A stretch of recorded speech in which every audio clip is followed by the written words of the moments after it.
بسم اللہ الرحمن الرحیم۔ امیر المومنین فی الحدیث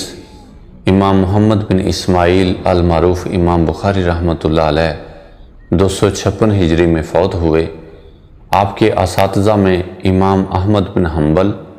حضرت علی بن مدائنی، امام یحییٰ بن معین، حضرت اسحاق بن راہویہ اور امام عبد الرحمن دارمی رحمۃ اللہ علیہم اجمعین کے نام شامل ہیں۔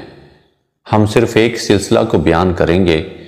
جو امام بخاری رحمۃ اللہ علیہ سے سیدنا محمد عربی صلی اللہ علیہ وآلہ وسلم تک جاتا ہے۔ امام بخاری رحمۃ اللہ علیہ نے قرآن و حدیث کا علم حاصل کیا ہے امام احمد بن حنبل رحمۃ اللہ علیہ سے، اور امام احمد بن حنبل رحمۃ اللہ علیہ کے اساتذہ میں امام محمد بن ادریس شافعی، حضرت سفیان بن عیینہ، امام عبد الرزاق، امام یحییٰ بن معین، امام یحییٰ القطان، حضرت وکی بن جراح، حضرت یزید بن ہارون، حضرت ولید بن مسلم اور محدث اسحاق بن راہویہ رحمۃ اللہ علیہم اجمعین کے نام شامل ہیں۔ امام احمد بن حنبل رحمۃ اللہ علیہ نے قرآن و حدیث کا علم حاصل کیا امام شافعی رحمۃ اللہ علیہ سے، اور امام شافعی کے اساتذہ میں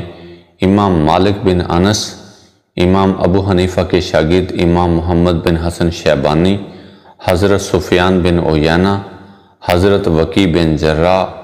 حضرت لیث بن سعد، حضرت مسلم بن خالد، حضرت ابراہیم بن سعد اور حضرت ابن علی رحمۃ اللہ علیہم اجمعین کے نام شامل ہیں۔ امام شافعی رحمۃ اللہ علیہ نے قرآن و حدیث کا علم حاصل کیا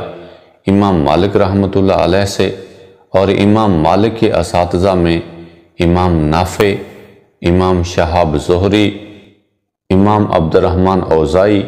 حضرت ہشام بن عروہ بن زبیر، حضرت عبد الرحمن بن قاسم، حضرت زید بن اسلم اور امام باقر رحمۃ اللہ علیہم اجمعین کے نام شامل ہیں۔ امام مالک رحمۃ اللہ علیہ نے قرآن و حدیث کا علم حاصل کیا امام نافع رحمۃ اللہ علیہ سے، اور امام نافع رحمۃ اللہ علیہ نے قرآن و حدیث کا علم حاصل کیا صحابی رسول فرزند سیدنا فاروق اعظم حضرت عبداللہ بن عمر رضی اللہ تعالی عنہ سے، اور عبداللہ بن عمر رضی اللہ تعالی عنہ نے خاتم النبیین سیدنا محمد رسول اللہ صلی اللہ علیہ وآلہ وسلم سے۔ اور امام مالک رحمۃ اللہ علیہ کے دوسرے استاد کا نام امام زہری ہے، اور امام زہری رحمۃ اللہ علیہ شاگرد ہیں صحابی رسول حضرت انس بن مالک رضی اللہ تعالی عنہ کے، اور حضرت انس بن مالک خادم رسول ہیں، اور 10 سال تک آپ نے حضرت صلی اللہ علیہ وآلہ وسلم کی خدمت کی ہے۔ محترم ناظرین، یہ تھا امام بخاری رحمۃ اللہ علیہ کا علمی شجرہ جو امام بخاری رحمۃ اللہ علیہ سے سیدنا محمد عربی صلی اللہ علیہ وآلہ وسلم تک جاتا ہے۔